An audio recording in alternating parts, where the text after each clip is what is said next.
great to have you here. Alyssa, Brad, we're going to be diving into AI and sensors and just having you as a founder. You want to just tell us a little bit about yourself, just introduce yourself before we get going? Sure. Aryeh Katz, founder of 6Degrees.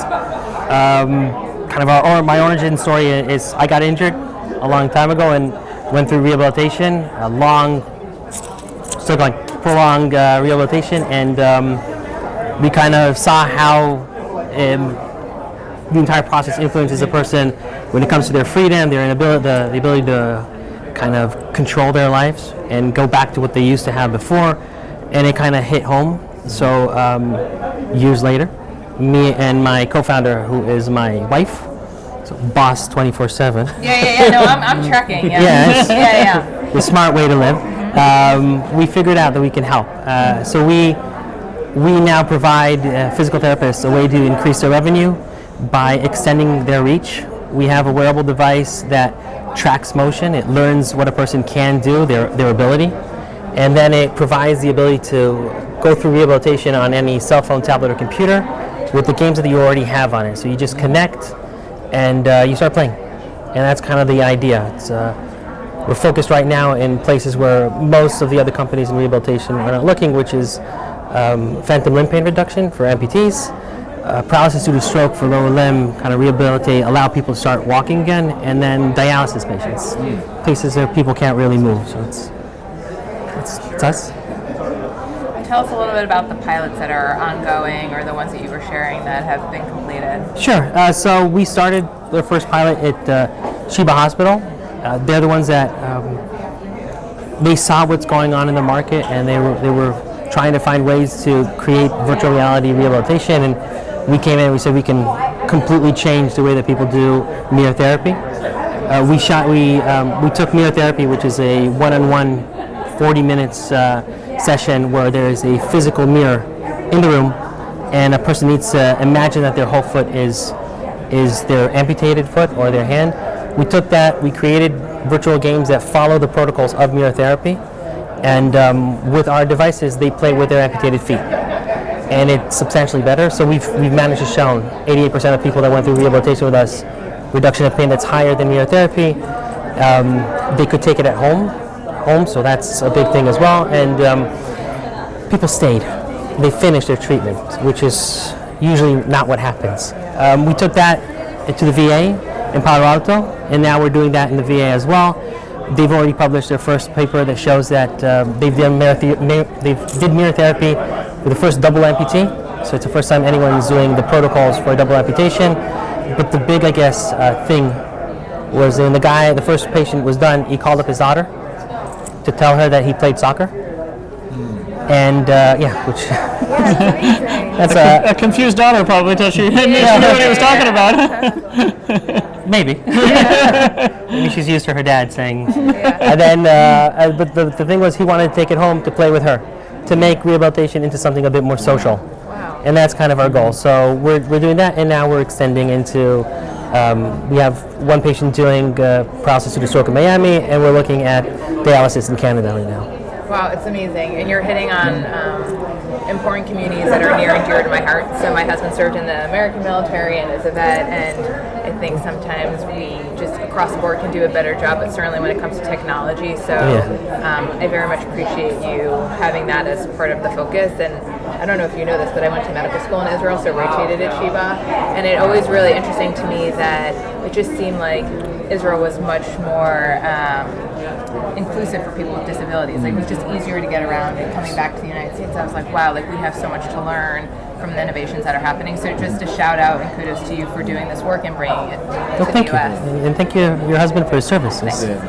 It seems to me like I love how you're really digging deep onto certain niches, but universal, like with our aging or elderly, like to engage them in therapies, because just getting to outpatient therapy, it just seems like there's a mass market for your solutions, and then the socialization with my granddaughter, or excuse me, my mom, connecting with my daughter through games. I just think I would love to just see if that world with what you're doing. It's just amazing. and helping people get rehabilitated. Yeah, that's one of the main goals. And getting them, for me, getting people off of painkillers is a big one as well, because we have a big issue with that. It's, thank you. How about the inverse of that, Aryeh? So by training on pediatric emergency medicine, but I could also envision this scaling for the pediatric community to help them with the games to play with other kids, or make them feel more a part of everyday usual kid activities. There's actually a lot of startups that look at that as well to help kids, because the one thing you don't want is a kid that has an injury to feel as if he's different. So we're constantly trying to find ways to make it into a bigger story. So for us, and if you guys look at the booth, it comes to the booth. We have a girl that has CP, cerebral palsy, and they barely have any control on emotion, and they need to work on that kind of control that they actually do have. So one of the things that we did was we gave her the onboarding on the device. She learns what motion she has, what control she had, and then we downloaded Subway Run, which is a game that a lot of kids play, and she started playing that. So she's playing that as part of her rehabilitation, but at the same time, this is something that she can share with other people as well. So it's important with kids to make it something that they can feel again that they're part of. That's really, part of the home-based care that, it opens up things like that would never be possible in the clinic. And, I think that makes a whole lot of sense, and definitely applaud you for your efforts. That's really cool. I'm happy that the world, kind of the hospitals are understanding that there's a need to change, and they're opening up to this. It's we've been for the last week and a half meeting a lot of healthcare providers, and they're all talking about the fact that there needs to be a way to engage a patient and make it into something that's not just at the clinic. It needs to be something that you do. For sure. That's definitely a part of the portfolio companies under the Natera banner are definitely looking into that area now, as I think the opportunities open up in that space. People are at home. People are not in the clinic most of the time. We're talking with people that say it takes them about an hour and a half to get to a clinic, and then they spend there about 40 minutes, and then they have to drive back. But it's not just them. It's somebody that takes care of them. We met somebody in Virginia whose sister has to take a day off of work once a week to drive them around. So the more we can make care into something that is in a home environment, it's better. And for the elderly, keeping them in a place that they're used to is important as well. And then I love how you're pairing it with the things that they're already passionate about, these games that they already know. That's just incredible. Anything that gets them, adherence is important. Yeah. And we're all connected to our phones, no matter how much we try. So use it. They've already shown that elderly care with VR increases their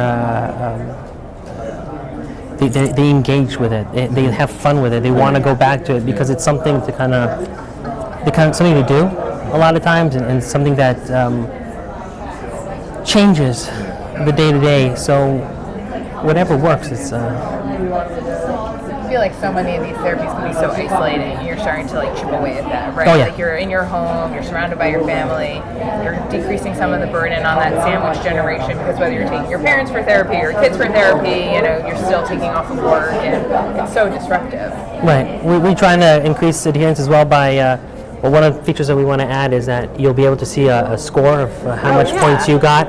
And then you'll see if somebody in the same clinic with you got a higher score. Low competition. I love that. So we had two of the paraplegic soccer players in the pilot, and they were sitting one next to the other. Yeah. And they started playing the game, and the amount of trash talk that was going on. I love it. It was worth it. We can't repeat because you told me I'm not allowed to curse. Maybe different episodes. You're not. It's like how we roll. So that would be awesome. So you're at 5. Anything you're excited about that you've been seeing? Tell us what you're. So we're here under ARP. Oh, okay. Oh, cool. Yes. That's awesome. Another group that's really trying to innovate in all of aspects. So they're bringing startups. They bring us over to present. So we're kind of using their connections as well. That's great. And because of that, we're getting to meet a lot of people that are in the innovation which usually when you approach a hospital or a clinic, you're not going to get the innovative guy first. You have to find a champion, get the champion to present you, and here we're showing off what we're doing and getting them interested already. So getting them kind of to start looking for the person within instead of us spending hours researching. And I'm already thinking of someone that's big with the VA, a partner with, and it's the community care. So I'm thinking, my gosh, I got to introduce you to that individual. Yeah, please do. Yeah, cool.